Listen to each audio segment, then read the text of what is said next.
All right, welcome back, everybody, to Villainy and Tea. Today we are chilling on OVW. We're going to talk about OVW and how they kind of got their start. And our resident wrestling expert, Jack over here, is going to give us some details. So hang out, and we're about to talk about it. It's going to be fun.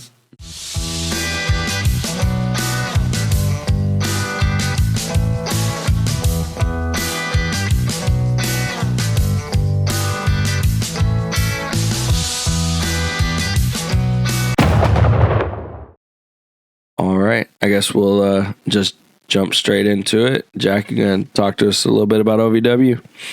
Yeah, definitely. So OVW's really big right now with the new Netflix show, right? Yeah. And it's one of those things. I haven't thought about OVW in forever. Like, I kind of thought that they really quit doing shows. I saw a little bit on the internet, like here and there. I thought they might have been like one-offs, but then I saw where they just released the new Netflix, so it got me really thinking. I ended up just like looking into a little bit of their history. So it's really interesting. One of those things. What happened was it started off as an offshoot of the NWA, National Wrestling Alliance. Mm-hmm. So the way that worked is that it was kind of a major brand that would partner with smaller territories. And it was really, the franchise Ohio Valley Wrestling was started by Danny Davis. And it was partnered with them back in like 93, 97. Yeah, so that's way back. That's like the heyday. Right. So like that's when most of the talent that was coming in was coming in through the NWA. And then there was a couple local talents. But at around 97, that's when the WCW, I think, was like the last big NWA partner. And then since they separated, pretty much the NWA just kind of like dissolved.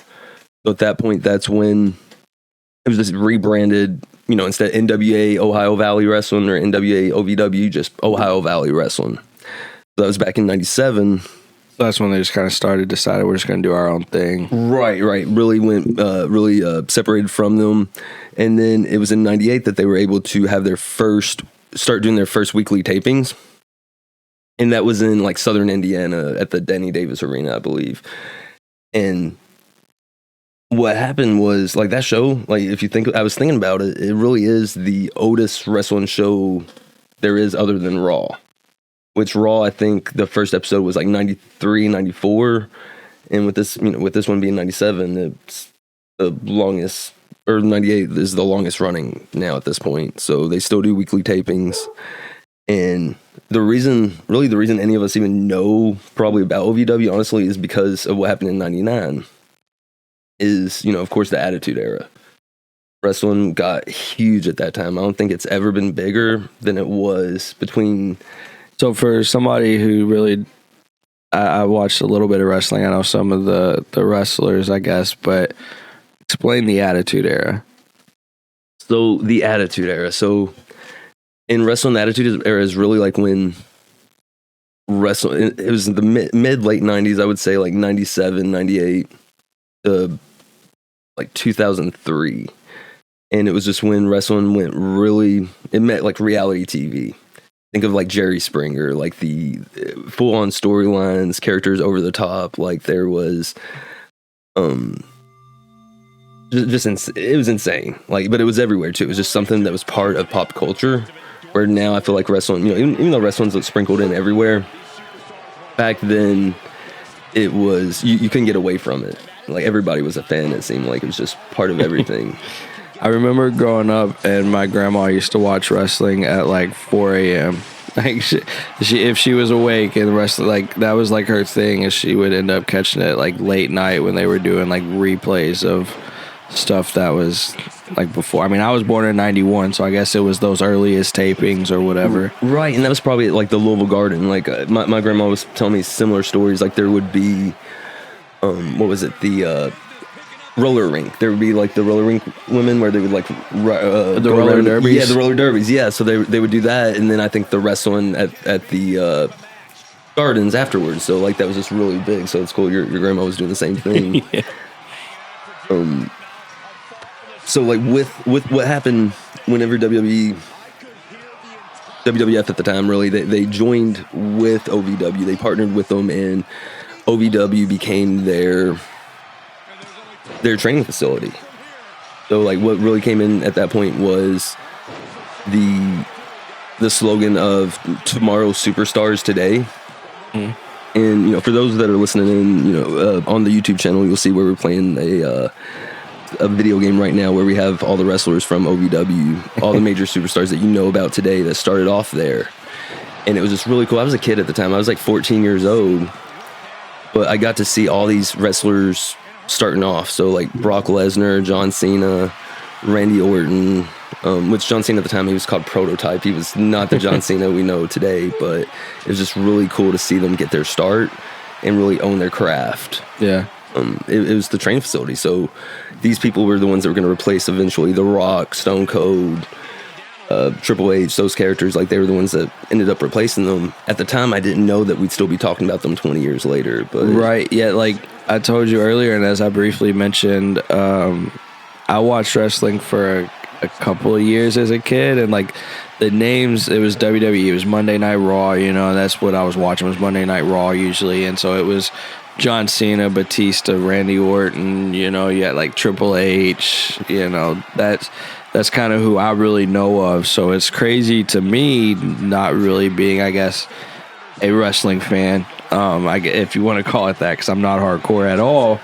I just know some names, but like to think that these names came from something that started here is crazy to me. Definitely, and it says a lot too that you not being a big wrestling fan, but remember hearing their names back then, and then those names still being around to this day. It's still relevant, still decades later. So, yeah, definitely very relevant. So, that's what happened in '99.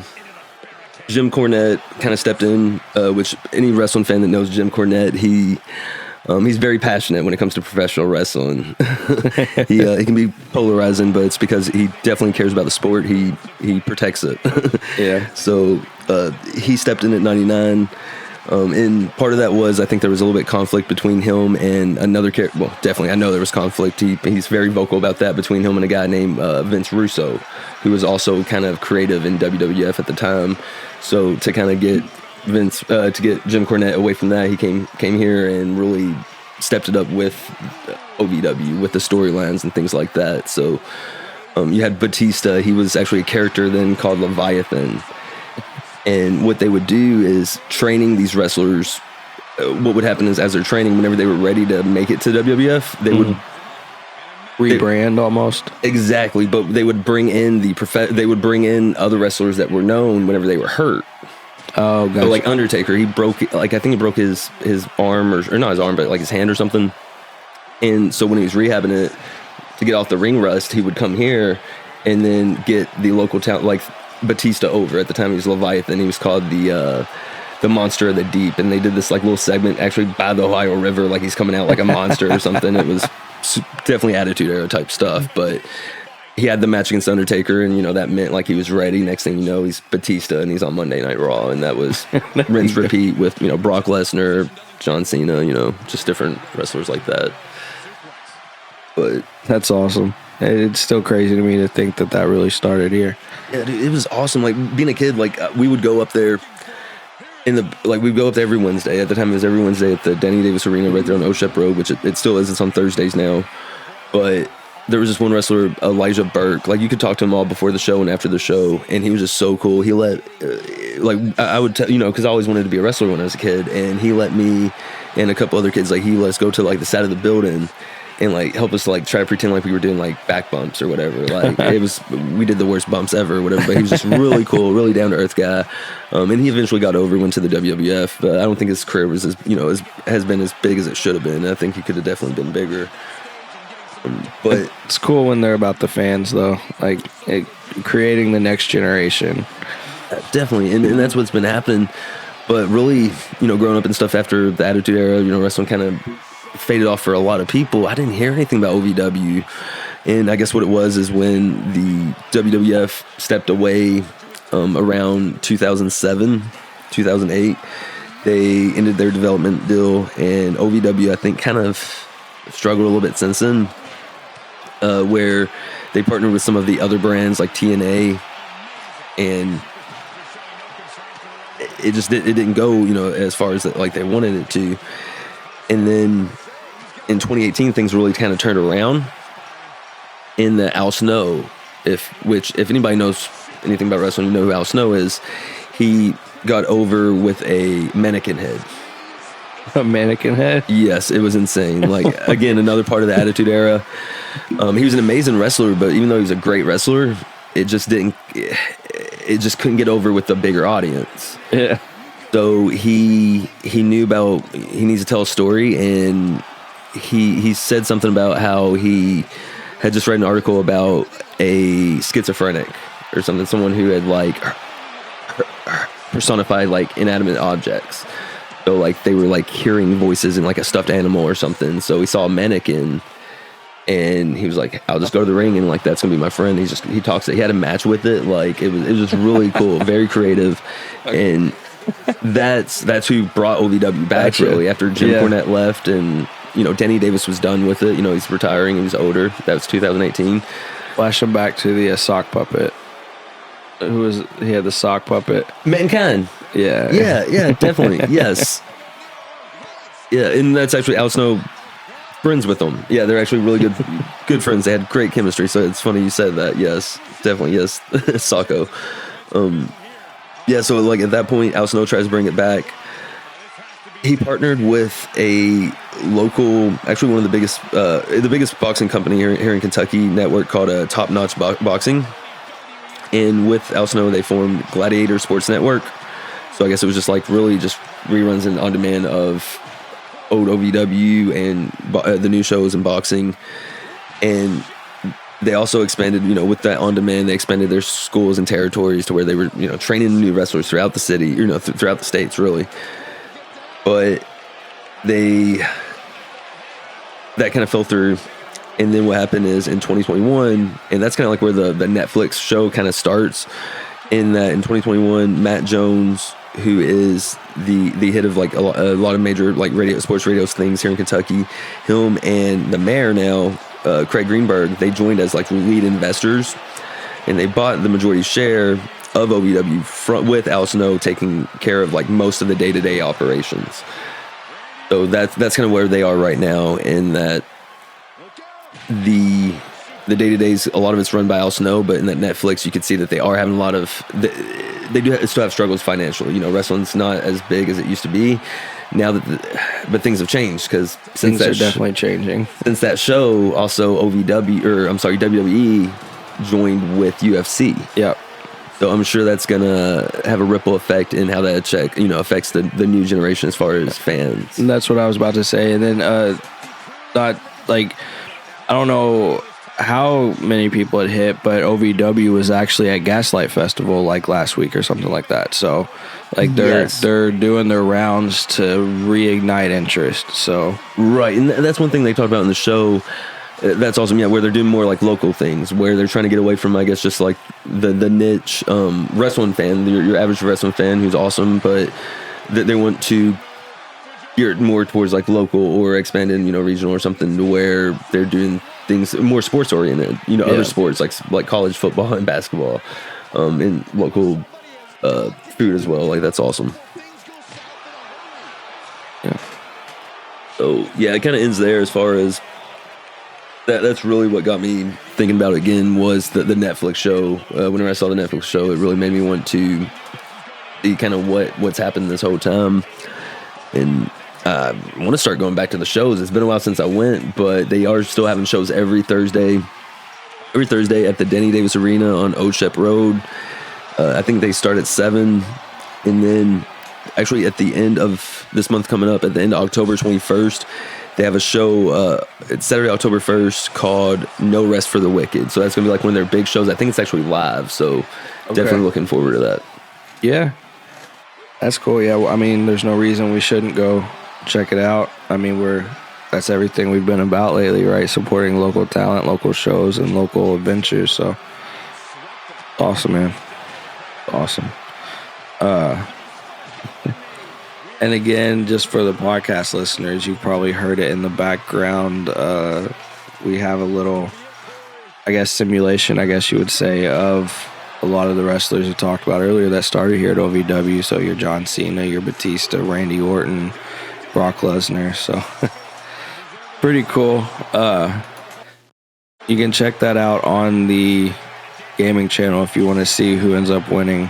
I don't know if we even know who wins. Do we want to skip and see who wins? I was curious who won. You want to skip forward and see who won? I think John Cena just fell off the cell. Skipping to pretty much the end. It looks like Randy Orton is up, but Batista's only one away.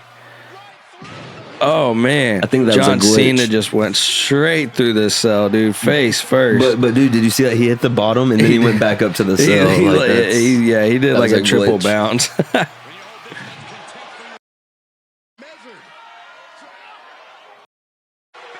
I think Orton got the lead right now, dude. We're 2 minutes in. He's got 3. I think Orton's gonna take it. Well, this is an Iron Man Batista match, and John Cena, like they're right there, but Randy Orton. And it's funny because he's actually, I think, the only one left who's like working full time for the WWE right now. There you go. From the original OVW. So I guess that's a little spoiler of it there, but if you want to see the whole thing, like Jack was saying, it was an Iron Man match, so it was a pretty long match, but definitely kind of interesting, definitely funny, and definitely, like I said, interesting that all those characters kind of started here in our backyard. I had no idea. It's definitely exciting, really, really fun to be part of. I guess with that, do you have anything else you want to add, or? No, I think that's it. Awesome. I guess with that, we're going to close it out, and that's been, again, just Phil chilling about OVW, so we'll talk to you soon.